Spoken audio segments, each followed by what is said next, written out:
Bismillahirrahmanirrahim. Assalamualaikum warahmatullahi wabarakatuh. Alhamdulillahi wa syukurillah. Bersyukur kita kepada Allah Subhanahu wa ta'ala. Salawat kepada Rasulullah Sallallahu Alaihi Wasallam. Ya, apa kabar anak-anak didik sekalian? Nama saya Dito Tanio. Saya di sini mengajar tahsin Al-Quran di kelas 7 SMP Swasta Amanah. Nah, untuk materi tahsin Al-Quran untuk di kelas 7, yang di awal kita akan mempelajari tentang pengertian dari tahsin Al-Quran, hukum mempelajari tahsin Al-Quran, tujuan dan manfaat tahsin Al-Quran. Itu yang akan kita bahas di pertemuan yang pertama ini. Nah, sekarang kita akan membahas tentang pengertian tahsin Al-Quran. Tahsin berasal dari bahasa Arab, mempunyai arti memperbaiki, memperkaya, atau menguatkan.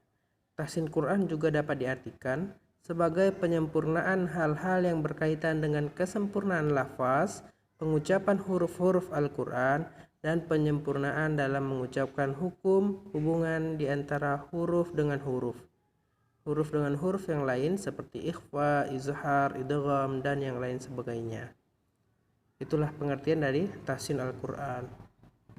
Selanjutnya itu adalah hukum mempelajari tahsin Al-Quran.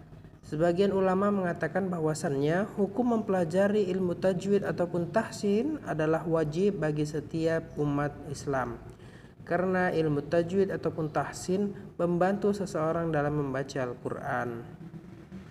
Ilmu tajwid adalah ilmu yang mempelajari tentang bagaimana cara membaca Al-Quran dengan baik dan benar. Terdapat banyak hukum dan bab pembahasan dalam ilmu tajwid ataupun tahsin seperti yang ada di bawah-bawahnya. Ada tentang dia pembacaan nun sukun, mim sukun, mad, qalqalah, dan lain sebagainya macamnya. Nah, ini dia hukum mempelajari tahsin Al-Quran. Selanjutnya adalah manfaat kita mempelajari tahsin Al-Quran. Manfaatnya itu, manfaat dari tahsin Quran sendiri antara lain merupakan cerminan keimanan seorang umat Islam terhadap kitab suci Al-Quran, mencapai kualitas yang tinggi di dalam pembacaan dan juga mempelajari Al-Quran, dan menghindari kesalahan di dalam membaca Al-Quran. Nah, itu dia manfaat mempelajari tahsin. Selanjutnya adalah tujuan mempelajari tahsin Al-Quran. Nah, tujuan mempelajari dari tahsin Al-Quran sendiri yaitu menjaga lidah kita dari salah-salah dalam membaca Al-Quran. Kesalahan dalam membaca Al-Quran sendiri ada dua macam, yaitu Al-Lauhul Jali dan Al-Lauhul Khafi.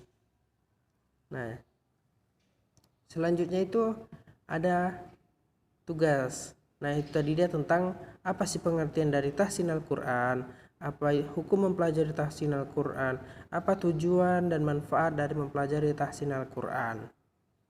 Nah, selanjutnya itu ada tugas untuk anak didik sekalian. Yang pertama adalah tuliskan pengertian dari tahsin Al-Quran. Yang kedua, tuliskan hukum mempelajari tahsin Al-Quran. Dan yang ketiga, tuliskan tujuan dan manfaat dari tahsin Al-Quran. Dan yang keempat, tuliskan huruf hijaiyah. Ya, mungkin itu saja materi kita di minggu ini. Semoga anak-anak sekalian dapat melaksanakannya, dapat memahami dari materi yang telah Bapak sampaikan. Nah, untuk anak-anak sekalian, jaga kesehatan kita di rumah. Mungkin ini saja untuk pertemuan kita di minggu ini. Lebih dan kurangnya mohon maaf. Kita insya Allah akan bertemu di pertemuan yang selanjutnya. Assalamualaikum warahmatullahi wabarakatuh.